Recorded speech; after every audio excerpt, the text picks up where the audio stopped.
मिल सकता है वो दुनिया में कहीं नहीं मिल सकता। सारे तीर्थ धाम आपके चरणों में, हे भोलेनाथ प्रणाम आपके। शिव के चरणारविंद में सारा सुख आनंद हमें प्राप्त हो सकता है।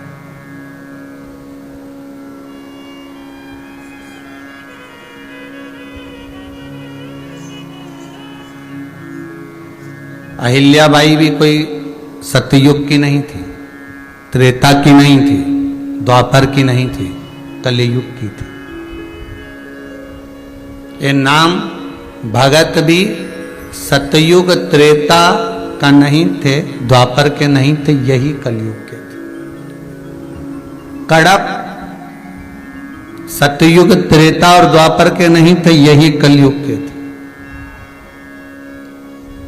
मीरा, कर्मा, नामदेव, ध्रुव, प्रहलाद, ये आदि कादिक जितने भी क्रम है, भले हम ध्रुव और प्रहलाद को माने आगे के चरित्र में, पर मीरा, कर्मा, नामदेव, तुकाराम, रामकृष्ण परमहंस जी, चैतन्य महाप्रभु जी, श्रीमद वल्लभाचार्य जी, श्रीमद रामानुजाचार्य जी, श्री निम्बाकाचार्य जी, हम जितने हमारे श्री शंकराचार्य आदि कादिक जितने भी साधु सन्यासी तपस्वी साधक उपासक जो हुए, यही तो कलिकाल में हुए। दूसरे कहां अधिक, कहां दूर हुए।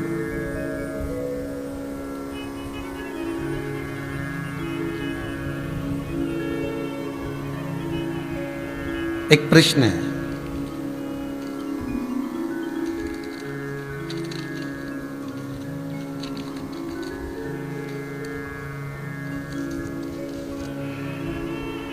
के शर्मा भरद्वाज जी, बुलंदशहर यूपी से हैं।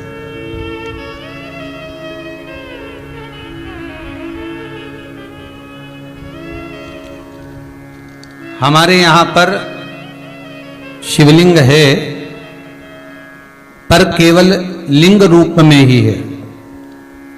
पार्वती जी का हस्त कमल अर्थात जिस पर शिवलिंग रखा हुआ है वो नहीं है, और उस पर अशोक सुंदरी की जगह भी नहीं है।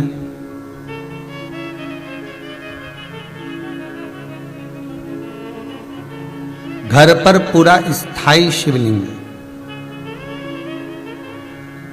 क्या उपाय कर सकते हैं? देखिए भाई,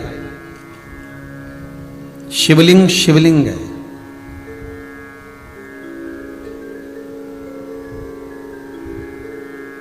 भले वो पार्वती जी का हस्त कमल ना हो, भले अशोक सुंदरी की जगह ना हो, भले अशोक सुंदरी की जगह भले ना हो, और भले उसमें हस्त कमल माता पार्वती जी का ना हो, परंतु शिवलिंग शिवलिंग है। भगवान भूत भावन वहां विराज रहे। और एक और बात अच्छे से ध्यान कर लीजिए महाराज, शंकर के शिवलिंग को जहां रखा है आपने, भले वो भूमि हो, चाहे प्लेट हो, कटोरी हो, एक चोमली बना ली हो, कपड़े पर रखा हो, वो हस्त कमल ही माना जाए। बस इतना जरूर है कि गोल बनाते हैं तो उसमें अशोक सुंदरी का स्थान नियुक्त नहीं होता, पर शंकर के शिवलिंग के भीतर 33 कोटि देवताओं का भाव तो वैसे ही आ जाता है।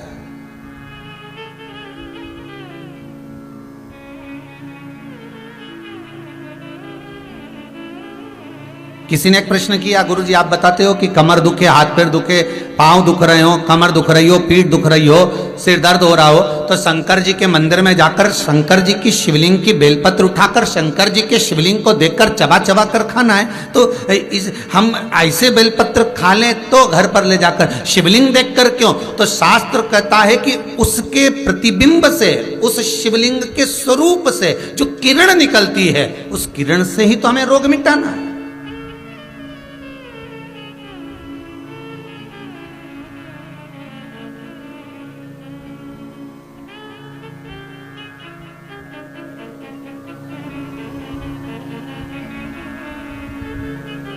अरे भाई, आप आप और हम में से बहुत सारे ऐसे होंगे जिनको शरीर में कष्ट होता होगा, और जैसे ही हॉस्पिटल में या क्लिनिक पर या डॉक्टर के पास पहुंचते हैं, बस डॉक्टर हाथ पकड़ के देखता है तो आधी बीमारी तो वहीं समाप्त हो जाती है। बोलो होती कि नहीं होती? सही बताओ।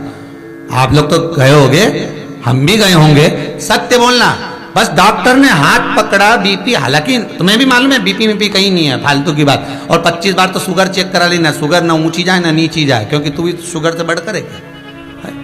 तो अपन भी तो हृदय से मीठा बोलते हैं, तो अपन कम, तो वो सब जांच करा ली, कहीं नहीं निकला। तो कई माताएं आके बोलती है, गुरुजी हमने खूब जांच कराई रे महाराज, कहीं नहीं निकला, पर समझ में नहीं आया, उसके बाद भी पांव दुखे। अर्थात डॉक्टर के पास जाते हैं तो आधी बीमारी तो यही समाप्त हो जाती है, डॉक्टर के पास पहुंचते से बीमारी समाप्त हो जाती है। तो आखिर कारण क्या है कि शंकर का शिवलिंग का दर्शन करें और फिर बेलपत्र को खाएं। अर्थात शिव के शिवलिंग स्वरूप में से जो किरण निकलती है, उसका स्वरूप, उसका आनंद हमारे रोग को वैसे ही हरण कर लेता, हमारे रोग को वैसे ही समाप्त कर देता।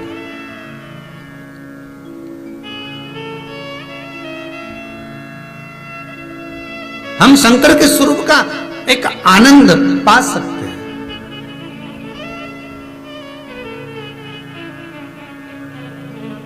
चलो जाने दो, एक और सरल भाषा से समझो। किसी मंदिर में, ये कभी तुमने किसी पुराण में लिखा कि राम जी के मंदिर में जाके एक लोटा पानी चढ़ाओ, कन्हैया जी के मंदिर में चढ़ाओ, माता जी के मंदिर में, भैरव जी के मंदिर में, हनुमान जी के मंदिर में, 33 कोटि देवता का कहीं नहीं लिखा कि एक लोटा पानी चढ़ाओ। पर पुराण में लिखा शंकर के मंदिर में जाओ तो एक लोटा पानी चढ़ाओ, शिवलिंग पर जल चढ़ाओ, गंगा जल चढ़ाओ, जल चढ़ाओ, पर चढ़ाओ जरूर। क्यों लिखा? कारण क्या था?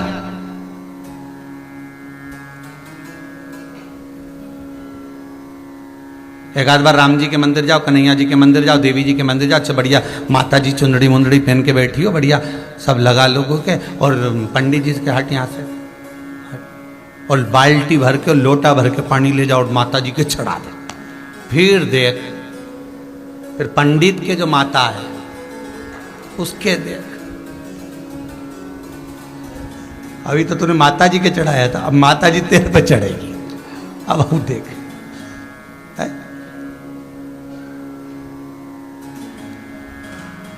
कहीं लिखा है ऐसा है? पर नहीं, शिव के लिए लिखा है कि जल चढ़ाओ शंकर के शिवलिंग पर। क्यों?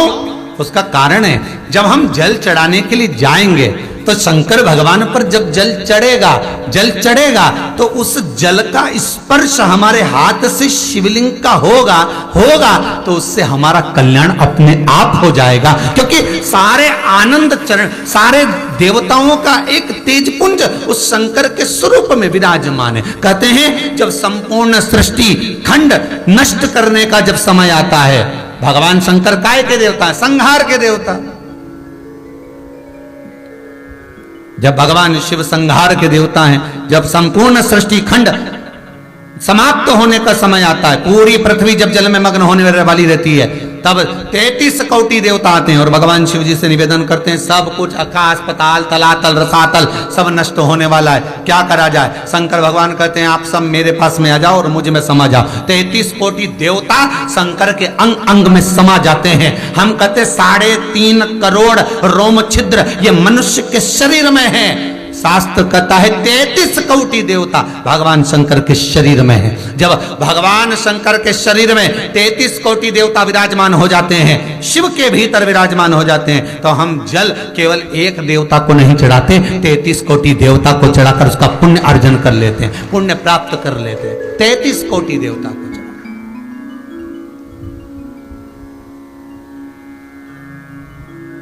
जैसे नीम के वृक्ष में 64 योगनियां होती हैं, देवियां होती हैं, इसलिए आज भी हमारे विधान है, आज भी विधान है कि किसी को बहुत तेज बुखार आ रहा है, बहुत तेज बुखार, महाराज एक लोटा पानी लो, उसमें नीम की, कड़वी नीम की डाल दो, और डालने के बाद बच्चे पे से जिस पे बुखार आ रहा है उसको 7 बार उतारो और ले जाकर नीम के पेड़ में डाल दो, और उस नीम की जो झाड़ है जो पानी के अंदर पड़ी थी उसका जल उस बुखार वाले व्यक्ति पे छींट